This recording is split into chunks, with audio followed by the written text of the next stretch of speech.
Bab 351. Terlalu baik kalau hanya digantung. Di aula pertemuan, seorang pria bertubuh pendek dan berwajah jelek duduk di kursi ketua pertama sambil berkata, "Karena orang itu berani menindas adikku, pertama-tama aku akan menyiksanya dengan hukuman teratai, lalu memotongnya menjadi 8 bagian. Setelah itu, aku akan menjadikan kepalanya sebagai pispot, tempat aku kencing setiap malam." Orang ini adalah Molika, pemimpin kelompok bandit di Ispohan. Saat mendapat kabar bahwa tentara bangsa Agrel datang ke kota pusat pemerintahan Jagabu, Molika yang telah lama bermain-main di rumah bordil kota Cengga segera bergegas kembali. Namun, Molika mendengar bahwa adiknya diculik, dan penculiknya menginginkan uang tebusan sebesar 300 juta. Si penculik juga mengosongkan semua aset saudara-saudaranya dan meminta 200 juta. Hal itu membuatnya marah besar. Ini terlalu keji. Si penculik memeras mereka, para bandit, dan menculik adiknya. Jika balas dendam ini tidak dibalas, mau taruh di mana harga diri Molika? Jadi, tentu saja balas dendam. Ini harus dibalas. Mary mengangkat parang di bahunya. Seraya berkata, "Kak Molika, tolong jangan bicara menjijikkan seperti itu, bunuh saja dia, kenapa harus banyak omong?" Hukuman teratai adalah metode sadis. Untuk menenggelamkan seseorang dengan cara memasukkan kepalanya ke dalam saluran pembuangan. Hehe, jangan marah, Mary. Bukankah aku marah-marah juga demi kamu? Molika tersenyum dan meminta maaf. Mendadak, sekelompok orang masuk ke aula pertemuan dipimpin Jamal. Di aula pertemuan, Molika, Mary, dan para pemimpin lainnya saling menatap. Ada belasan orang di belakang Jamal. Meski pakaian mereka compang camping, sorot mata dan aura orang-orang ini tampak kejam. Mereka telah menjadi bandit selama bertahun-tahun. Orang-orang dengan aura seperti ini sudah pasti pernah membunuh sebelumnya. Molika berkata dengan suara rendah. "Jamal, siapa mereka?" "Ketua, mereka prajurit yang kabur dari kota pusat pemerintahan Jagabu, dan ingin bergabung dengan kita," jawab Jamal yang membawa 2 buah kapak. Sejak kematian Latatu, Jamal yang awalnya ketua ke-10 secara otomatis naik jabatan menjadi ketua ke-9. Namun, dia tetap tidak gembira. Jamal adalah pria berdedikasi yang terus memikirkan cara untuk membangun aliansi rute dagang asri. Setelah upayanya membuahkan hasil nanti, dia akan menghadap istana untuk meminta pengampunan dan membawa kehormatan untuk leluhurnya. Alhasil, terjadi bermacam-macam hal ketika Jamal sampai di Ispohan. Lantaran mengenal Wira, Jamal bertahan di sini demi alasan moral dan membantu mengganti uang yang diperas Wira. Untungnya, akhir-akhir ini banyak keluarga besar di kota pergi ke selatan. Dia pun mengumpulkan banyak uang untuk desa. Uang yang diperas oleh Wira sudah hampir kembali. Jelek, Mary menancapkan parangnya ke lantai kayu, lalu berkata dengan wajah datar. "Kita nggak butuh para pengecut yang kabur dari kota. Suruh mereka pergi." Mendengar bangsa Agrel menyerang, Mary yang seorang bandit saja tidak bisa menahan diri untuk maju ke medan perang. Para prajurit yang ternyata melarikan diri ini membuatnya jijik. Ke-12 prajurit itu malu mendengar ucapan Mary dan segera berbalik untuk pergi. Mereka adalah prajurit pembelot yang memilih melarikan diri daripada menjaga kota. Bersama Wira malam itu, tak tahunya, segera tersiar kabar bahwa kota tidak hanya berhasil dipertahankan, bahkan perbatasan Loko juga direbut kembali. Sekarang, para prajurit pembelot itu sangat menyesal. Jika mereka berjuang bersama Wira, mereka tidak akan berakhir seperti ini. Bahkan penjahat seperti mereka juga dibenci oleh para bandit.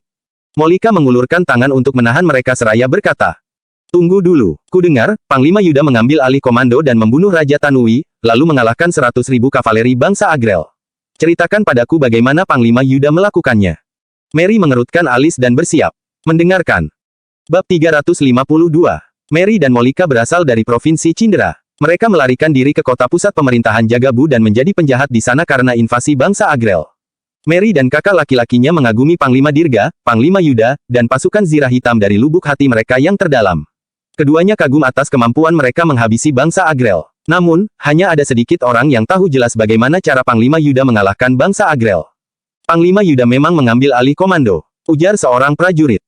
Seorang prajurit pembelot yang tampak cerdas berkata, "Tapi bukan dia yang membunuh Raja Tanui. Tuan Wahyudi yang menembak mati Raja Tanui dengan misil 3 busur, membakar 30.000 infanteri bangsa Agrel, dan menggunakan formasi kerbau api untuk menyerang markas bangsa Agrel.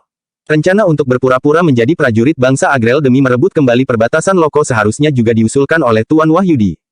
Kabar tentang bangsa Agrel yang dikalahkan tersebar di mana-mana. Banyak orang mengatakan bahwa itu adalah jasa Panglima Yuda. Namun, prajurit yang sering berinteraksi dengan Wira ini merasa bahwa hal-hal ini sangat mirip dengan cara kerja Wira. "Tuan Wahyudi," Molika berkata, "siapa Tuan Wahyudi yang bahkan lebih hebat dari Panglima Yuda itu?" "Tuan Wahyudi itu, orang yang diangkat sebagai penasihat militer oleh Panglima Yuda." "Kami nggak tahu nama lengkapnya," jawab si prajurit. Prajurit pembelot itu mengerutkan alis dan menggelengkan kepalanya sambil melanjutkan. "Ada yang bilang dia hanya rakyat biasa, ada yang bilang dia sarjana provinsi, ada yang bilang dia pedagang garam, ada yang bilang dia pria bertalenta, bahkan ada yang bilang dia jenderal, lalu ada juga yang bilang dia seorang perajin. Ada banyak informasi tentang Tuan Wahyudi di markas militer, tapi nggak ada yang tahu identitas aslinya. Molika berkata dengan ekspresi menyesal. Aku benar-benar ingin mengenal pahlawan hebat yang bisa menghabisi bangsa Agrel ini. Kak, Tuan Wahyudi itu penasihat militer yang mengalahkan bangsa Agrel. Kerajaan pasti akan mengangkatnya sebagai pejabat tinggi. Mana mungkin dia berteman dengan bandit seperti kita, ujar Mary. Mary menoleh pada para prajurit, pembelot dan berkata, aku ingin tanya sesuatu pada kalian. Apa kalian kenal pria bernama Wira dari Kabupaten Uswal yang pergi ke kota pusat pemerintahan Jagabu? Apa ada kabar tentang kematiannya di suatu tempat? Wira, para prajurit itu menggelengkan kepala, lalu berkata, Ketua Mary, kami belum pernah mendengar nama orang ini. Jelep, Mary mencabut parangnya sambil mengerutkan alis. Kemudian, dia menggertakkan gigi dan berkata, pencuri busuk, sebaiknya kamu mati di kota pusat pemerintahan Jagabu. Kalau enggak, aku pasti akan membalasmu. Jamal merasa khawatir karena Mary tidak pernah menyerah untuk membalas dendam. Demi bertahan dari serangan busur silang, para bandit ini telah membuat banyak persiapan. Selain itu, Molika juga telah kembali. Biarpun Wira tidak mati di kota pusat pemerintahan Jagabu, dia tetap akan mendapat masalah setelah kembali. Hai, tanpa bantuan Wira, kapan aliansi rute dagang asri bisa dijalankan?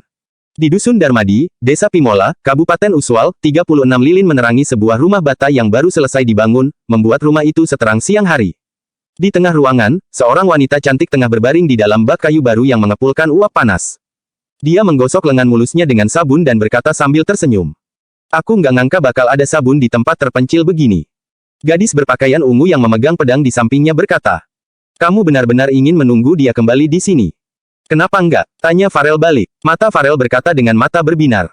Wira mampu membalikkan keadaan saat kota hancur, membakar mati 30.000 infanteri bangsa Agrel, dan menggunakan formasi kerbau api untuk menerobos markas bangsa Agrel. Dia juga menyuruh Yuda berpura-pura menjadi prajurit bangsa Agrel untuk merebut kembali perbatasan Loko. Dia sungguh pria dengan bakat yang luar biasa, aku nggak bisa menunggu lebih lama lagi untuknya. Ngomong-ngomong, apa kamu sudah menggali informasi masa lalunya? Sudah, jawab gadis berpakaian ungu. Penduduk desa bilang kalau dari kecil, Wira sudah sangat pintar. Dia diterima sebagai pelajar pada usia 15 tahun. Setelah dia menikahi Wulan, dia seperti berubah jadi orang yang berbeda. Dia memukuli istrinya, mabuk-mabukan, dan berjudi hingga uangnya habis. Saat Budi datang untuk menagih utang, kepribadiannya seperti berubah lagi. Dia menjebloskan Budi ke penjara dan hubungan suami istri itu kembali mesra. Kemudian, dia menghancurkan desa 3 harimau dan menundukkan keluarga Silali di kota. Semua ini membuatku sedikit bingung. Lanjut gadis berpakaian ungu itu. Kalau kamu pikirkan baik-baik, Wira sebenarnya bukan pria dengan bakat yang luar biasa. Ujar Farel. Farel tersenyum tipis, lalu melanjutkan. Dalam 3 tahun itu, dia bersikap bak orang nggak bermoral. Entah itu memukuli istri, mabuk-mabukan, atau berjudi, semua itu hanya pura-pura. 3 tahun itu, Boris berada dalam situasi yang sulit. Kalau dia makin menonjolkan diri, dia akan mudah terlibat. Sekarang, situasinya sudah berubah. Boris muncul kembali dan keluarga Silali menganiayanya, jadi dia terpaksa harus menunjukkan bakatnya.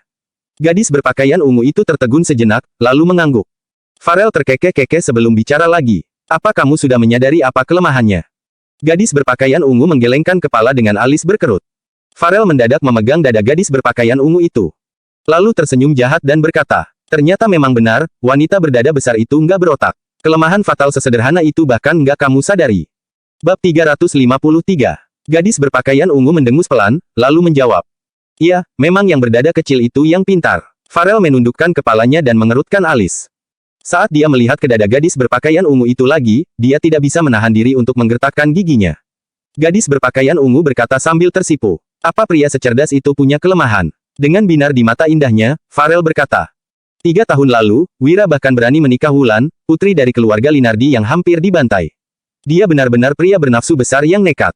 Gadis berpakaian ungu itu mengerutkan alis dan bertanya. Bukankah itu karena cinta sejati? Kamu pikir semua orang itu seperti kamu dan Panglima Yuda, percaya pada cinta sejati? Ejek Farel. Dia mendengus pelan, lalu berkata dengan nada menghina. Kalau itu cinta sejati, nggak mungkin ada rumor di desa kalau belum lama ini, dia dan Zabran tinggal di rumah bordil di kota selama 3 hari. Gadis berpakaian ungu itu mengernyit. Sebagai wanita dengan latar belakang yang tidak biasa, dia tidak menganggap pria yang pergi ke rumah bordil sebagai sesuatu yang tabu.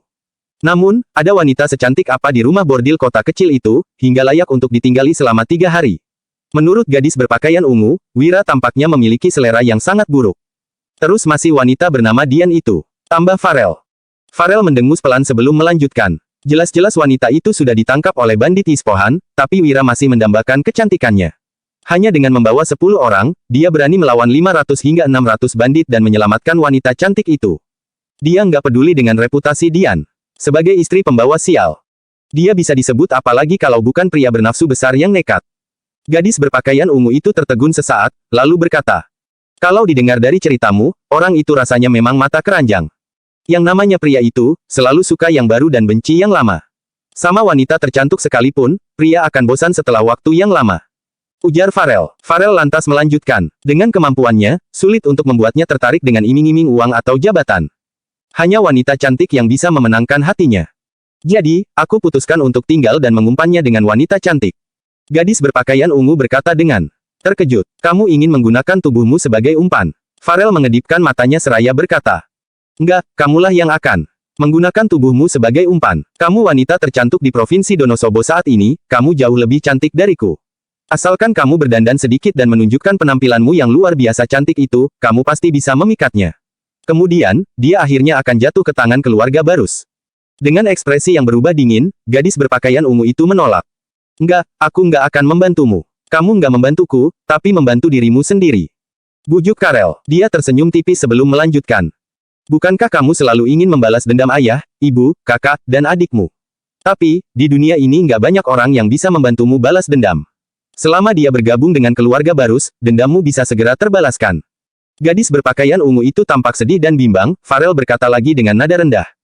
"Aku tahu kamu khawatir dia dan Yuda yang berteman akan berbalik melawan satu sama lain. Tapi, Yuda nggak berani meninggalkan segalanya untuk bersamamu. Dia jelas bukan orang yang sama dengan kita, dia setia pada kerajaan Nuala, cepat atau lambat kita pasti akan bertemu dengannya di medan perang." "Nggak bisa." Gadis berpakaian ungu itu merenung sejenak sebelum menggelengkan kepalanya dan berkata, "Aku bisa melakukan apa saja untukmu, tapi nggak yang satu ini, kamu harus pikirkan cara lain." Farel menggertakkan gigi dan berkata, "Di tempat terpencil seperti ini, aku mau cari wanita cantik di mana?" Gadis berpakaian ungu itu mendengus, lalu berkata, "Bukankah kamu sendiri bisa?" Farel mengangkat kepalanya dan berkata dengan arogan, "Seumur hidupku, aku hanya boleh mengendalikan para pria, nggak boleh ditekan mereka.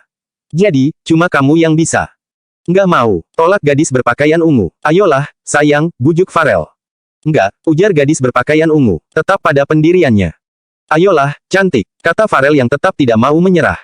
Di toko besi keluarga Salim di kota. Duk, duk, duk. 4 sosok terus menggedor pintu toko besi. Salah satunya berkata dengan cabul, "Gadis cantik, kamu nggak takut sendirian di rumah? Sini, biar kakak temani." Dada kakak lebar dan hangat loh. Hahaha, para preman lainnya tertawa terbahak-bahak. "Jangan main-main. Kalau nggak, setelah kakak sepupuku pulang, dia nggak akan mengampuni kalian." Ancam Lestari. Dia memeluk sebuah busur silang Zeta dengan gemetar ketakutan di dalam rumah. Iqbal memberi tahu Lestari bahwa Wira telah memberikan kontribusi besar di kota pusat pemerintahan Jagabu dan akan kembali setelah diberikan penghargaan.